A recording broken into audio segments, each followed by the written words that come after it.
Terima kasih sudah klik video ini. Jangan lupa tekan tombol subscribe, like, dan share. Thank you.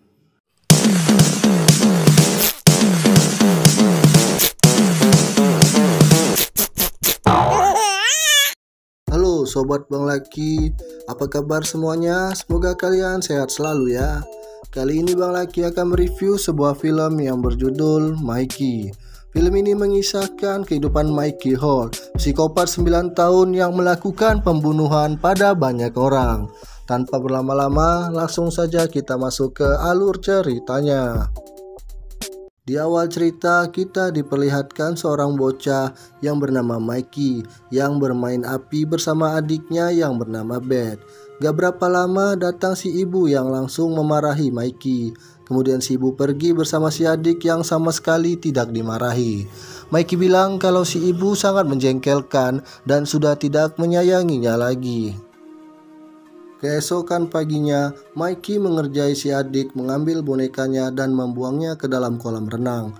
Di sisi lain, ibunya yang bersiap untuk mandi dan memutar musik. Si adik yang fokus kepada bonekanya mencoba untuk mengambilnya. Namun Mikey yang masih dendam dengan kejadian kemarin lompat-lompat di papan yang mengakibatkan adiknya jatuh ke kolam. Si adik yang gak bisa berenang akhirnya menghembuskan nafas terakhir. Setelah itu, Mikey menyamperin ibunya yang sedang mandi. Mikey mengatakan kalau si ibu tirinya itu sudah tidak lagi menyayanginya. Si ibu membela diri dan mengatakan kalau itu tidak benar. Mike yang dendam pun mengambil sebuah hair dryer dan melemparnya ke bathtub. Si ibu pun menghembuskan nafas terakhirnya. Di sore harinya, Mikey merencanakan sesuatu dengan sebuah kelereng yang sudah ia kumpulkan. Setibanya sang ayah di rumah, ia pun panik melihat si adik yang mengambang di tengah kolam. Dia pun berlari lalu menginjak kelereng Mikey hingga terjatuh. Mikey yang melihat sang ayah tirinya masih tersadar, langsung menghantamnya dengan sebuah tongkat baseball. Keesokan paginya, polisi dan penyidik datang untuk menindaklanjuti laporan dari tetangga Mikey. Polisi menemukan Mikey di dalam lemari dengan wajah ketakutan. Dan saat ditanya, Mikey mengarang cerita dan bilang kalau ada pria berbadan besar yang menghabisi keluarganya itu. Polisi yang mendengarnya merasa iba dan membawa Mikey ke tempat panti asuhan. Di sana Mikey diminta seorang psikolog untuk menjelaskan dengan media permainan. Namun karena Mikey hanya menceritakan rasa sedihnya, psikolog itu pun merasa iba dan sangat kasihan kepada bocah tersebut.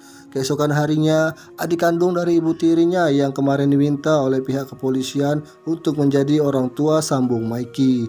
Meski sudah dibujuk berkali-kali, sang adik yang masih cukup muda itu mengatakan tidak mampu mengurus anak-anak, apalagi hanya anak tirinya. Dan sang adik sama sekali ke Mikey tidak ada ikatan emosional. Akhirnya setelah beberapa minggu berlalu, Mikey pun diantar ke pasangan suami istri yang mau menerimanya dan mengurus Mikey. Kedua orang tua Mikey, Neil dan Rachel. Mikey yang cerdik pun memberikan kesan positif kepada mereka. Neil dan Rachel pun menilai kalau Mikey adalah anak yang baik. Begitu sampai di rumah barunya, Mikey terlihat sangat senang saat itu. Ia juga langsung mendapatkan teman baru, yaitu Ben yang merupakan tetangga dari Rachel. Tak butuh waktu lama bagi Mikey untuk bisa akrab dengan kawan barunya yang merupakan teman sekelasnya di sekolah itu. Keesokan paginya, sebagai orang tua yang baik, Rachel mengantarkan Mikey sampai di ruangan kelas dan kebetulan guru yang mengajar di sana juga merupakan sahabatnya Rachel yang bernama Shawn. Di hari pertama sekolah, Mikey disambut baik karena keramahannya dan tampangnya yang sangat polos. Singkat cerita, saat pulang sekolah, Mikey dan Ben pun pulang bareng. Di sini karena ada jalan pintas, Mikey pun mengajak Ben lewat kuburan guna memotong jalan dan bercerita kalau dia adalah seorang yatim. Sementara saat Mikey diminta menceritakan tentang keluarganya, dia malah menghilang secara tiba-tiba. Lalu setelah mencari-cari, Ben menemukan Mikey yang sedang rebahan di atas makam seseorang. Ben pun berkata kenapa berani sekali melakukan itu. Mikey pun menjawab yang ditakuti bukanlah orang yang sudah meninggal, melainkan orang yang masih hidup. Scene berganti, memperlihatkan orang tua Mikey yang sedang memperhatikan lukisan anak mereka. Mereka menyimpulkan Mikey adalah anak yang menyukai kebebasan dan suka berpetualang. Dan ketika Mikey datang, mereka menjanjikan bahwa mereka tidak akan menghambat proses berkembang Mikey dan memberikan kebebasan apapun yang diinginkan Mikey. Mikey dan Ben pun kembali bermain bersama, merias sebuah akuarium, dan tepat di sampingnya Mikey melihat foto kakaknya Ben yang sangat cantik. Mikey pun terlihat tersenyum yang menandakan Mikey menyukainya. Weekend pun tiba. Mikey diajak ke kebun binatang bersama kedua orang tuanya. Di sana Mikey menolong sepasang kakek dan nenek yang tasnya tertinggal, dan Rachel mendapat pujian dari mereka karena memiliki anak yang sangat baik dan juga penolong. Keesokannya ketika Rachel dan Shaun pergi bersama, Shaun yang merupakan gurunya Mikey mengatakan kalau Mikey adalah anak yang istimewa.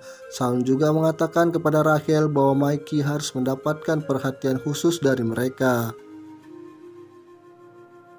Keesokannya saat di sekolah, Shaun melihat lukisan Mikey yang terlalu ekstrim untuk bocah seusianya. Shaun lalu membawa lukisan itu ke ruang konseling untuk meminta pendapat yang lebih mengerti. Karena menurutnya mungkin ini yang terjadi kepada keluarga Mikey yang lalu. Guru konseling yang sekaligus menjadi guru olahraga di sekolah itu pun menyebutkan bahwa gambar tersebut adalah hal yang wajar digambar seorang anak yang duduk di kelas 4 SD. Dan lebih lanjutnya lagi bahwa dia akan berbicara empat mata dengan Mikey. Shaun yang mulai tertarik dengan Mikey sengaja berkunjung ke tempat panti asuhan Mikey dan mengorek informasi mengenai masa lalu Mikey. Namun sayangnya nggak banyak informasi yang Shaun dapatkan. Esoknya, saat jam pelajaran olahraga, guru BK dan juga sekaligus guru olahraga itu mengajak Mikey untuk ikut dengannya. Di sebuah lab, guru ini pun mencoba untuk mengobrol dengan Mikey. Di sini dari jawaban-jawaban Mikey mulai terlihat bahwa Mikey memiliki ketertarikan dengan dunia persikopetan. Apalagi ia juga menyukai film Freddy Krueger sebagai film favoritnya. Beberapa hari kemudian, kakaknya Ben yang bernama Jesse pulang ke rumah. Di sini Ben dan Mikey mengerjai Jesse dengan berpura-pura pingsan agar ia mendapatkan nafas buatan, dan setelahnya Mikey pun tersenyum yang semakin menekan bahwa dia jatuh hati dengan Jesse. Di sisi lain, Shaun menghubungi sekolah lama Mikey untuk menanyakan latar belakang Mikey, dan Shaun pun kaget Mikey memiliki masa lalu yang sangat kelam karena keluarganya telah terbunuh. Keesokan paginya, Mikey melihat dari atap rumahnya dan mendapati Jesse yang tengah berjemur. Ia lalu menghampiri Jesse dan menanyakan di mana keberadaan Ben. Jesse bilang Ben sedang pergi keluar selama beberapa hari, dan saat itu dengan santainya Mikey mengajak Jesse untuk bermain di danau. Jesse yang udah menganggap Mikey adiknya ini lantas tidak menaruh curiga kepada Mikey. Malamnya saat Mikey akan tidur, dia tidak sengaja melihat ke kamar Jesse dan mendapati Jesse yang mau ganti dalaman. Lalu pas udah setengah kebuka, ternyata Jesse lagi bawa pacarnya dan mereka akan melakukan oh yes oh no oh my god saat itu. Mikey yang kesal, pujaan hatinya ditikung, lantas turun ke bawah dan melemparkan batu ke arah jendela Jesse.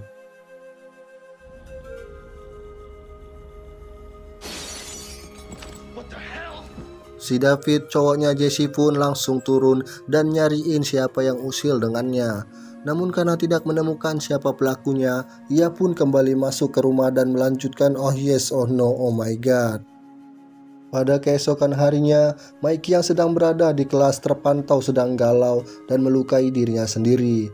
Shaun yang melihat kejadian itu pun langsung memanggil orang tua Mikey, dan lantas Shaun memberikan saran untuk membawa Mikey ke psikolog. Namun di sini Rachel dan suaminya nampak tidak terima dengan perkataan Shaun. Setibanya di rumah, Mikey bertanya kepada ibunya di mana ikan kesayangannya. Rachel pun bilang kalau ia sudah merilisnya, dan sontak Mikey langsung marah dan mengatakan kalau Rachel tidak sayang lagi kepada dirinya lagi dan ia membencinya. Malam harinya di sini Rachel kepikiran untuk membawa Mikey ke psikolog. Namun di sini Nell masih positive thinking. Dia mengatakan bahwa emosinya Mikey memiliki alasan tersendiri dan dia bilang itu masih batas normal. Esoknya saat pulang sekolah, Mikey menghampiri ibunya yang tengah mandi. Lalu Mikey memberikan Rachel sebuah bunga karena menurutnya Rachel adalah seorang ibu yang sangat baik. Mikey lalu bertanya apa yang terjadi kalau dia melemparkan hair dryer ke dalam bathtub. Rachel pun langsung ketakutan saat itu, lalu berkata dengan tenang jangan melakukan hal tersebut. Di sisi lain, Mikey melihat keluar jendela dan mendapati Jesse yang bersama dengan David di kolam. Mikey yang semakin sakit hati memiliki sebuah rencana, lalu ia menghubungi Jesse. Jesse yang rencananya mau melaksanakan oh yes oh no oh my god akhirnya harus pergi mengangkat telepon terlebih dahulu. Sesaat kemudian Mikey mendatangi David dan mengucapkan selamat tinggal lalu menendang sebuah radio ke dalam kolam. Dan sesaat kemudian Jesse yang baru keluar dari dalam rumah bingung karena David menghilang tiba-tiba gitu aja. Hingga akhirnya Jesse pun tidak bisa berucap lagi ketika melihat kekasihnya itu terbujur kaku dalam keadaan gosong. Di sisi lain, Shawn menghubungi polisi yang tempo hari mengurus kejadian di rumah Mikey yang dulu. Ia pun meminta beberapa bukti ke polisi itu, meski sempat ditolak pada awalnya karena Shawn adalah warga sipil biasa. Namun setelah ia mengaku kejadian yang sama bisa terulang lagi kepada keluarga Mikey yang baru, akhirnya polisi itu menyerahkan bukti-bukti dan mengirimnya melalui fax. Pada keesokan harinya, Mikey sampai bolos sekolah demi menghibur Jesse yang saat itu sedang sedih banget. Mikey pun mengucapkan bela sungkawanya kepada Jesse dan bilang kalau ia sangat menyayangi Jesse. Di sini karena ia ingin sendiri, Jesse pun meminta kepada Mikey untuk segera pulang. Mikey ternyata memberikan sepucuk mawar merah saat itu. Ia lalu beranjak ke tempat TKP yang mana David meninggal dan menebar bunga di kolam. Dia pun seperti menyadari sebuah hal yang menjanggalkan. Jesse lalu mendatangi rumah Rachel, lalu mengajaknya mengobrol. Di sana Jesse bilang Mikey sepertinya menyukainya karena bunga mawar tadi. Dia pun menyimpulkan kalau Mikey cemburu dan tega melakukan hal itu. Ditambah Mikey baru aja bilang kalau dia benar-benar sayang pada Jesse. Lantas pernyataan Jesse membuat Rachel marah. Rachel tidak terima kalau Mikey dicap dalang dari kematian David. Percakapan mereka pun ternyata diketahui Mikey dari atas sana. Di sisi lain, Shawn sudah menerima fax kejadian dari pihak kepolisian. Dia pun mempelajari fax itu bersama guru BK di sekolah. Dan setelah itu Shawn dan guru BK itu bergegas ke rumah Rachel. Scene berganti, memperlihatkan Rachel yang berpindah ke ruang keluarga dan mendapati Mikey yang sedang menonton rekaman yang dia rekam sendiri saat kejadian David tewas. Rachel pun shock dan gak habis pikir apa yang telah dilakukan Mikey. Mikey lalu berdiri dan memegang sebuah palu. Rachel meminta Mikey untuk masuk ke dalam kamarnya. Namun Mikey malah memukul jari sang ibu dengan sebuah palu tersebut.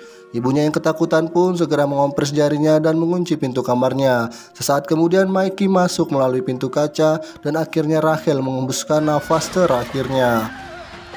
Gak berapa lama kemudian Shawn dan guru BK tiba di rumah Rachel. Namun sayangnya Rachel telah tiada. Namun saat itu Mikey yang berada dengannya saat diperiksa ternyata nadinya sudah gak berdenyut. Shawn dan guru BK itu keluar rumah dan menangis melihat sahabatnya yang sudah tak bernyawa. Lalu guru BK masuk ke dalam dan Mikey sudah tidak ada di sana. Dan ketika guru BK ini balik badan, Mikey ternyata udah bersiap menunggunya. Saat kemudian Shawn masuk ke dalam dan melihat guru BK yang tewas secara tiba-tiba. Dan lagi-lagi Mikey dengan ketapel dan bola besinya kembali memakan korban.